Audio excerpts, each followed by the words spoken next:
کتنے شیریں ہیں تیرے لب کے رقیب، گالیاں کھا کے بے مزہ نہ ہوا۔ شیریں کہتے ہیں میٹھے کو، لب ہوں اور رقیب کا مطلب ہم بتا چکے ہیں، بے مزہ بے لطف ہونا۔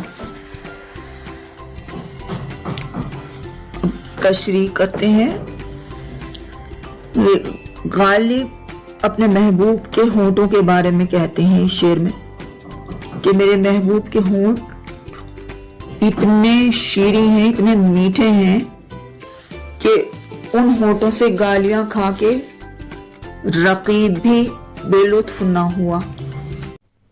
غالب کے شعر کی تشریح کرتے ہوئے ابھی آپ سن رہے تھے ڈاکٹر رائنا رضوی صاحبہ کو۔ یہ ان کا پہلا ویڈیو ہے تو اس میں کچھ کامیاں ہو سکتی ہیں، تو امید ہے آپ نظر انداز کریں گے۔ مکمل غزل کی تشریح کے ساتھ کل ملتے ہیں۔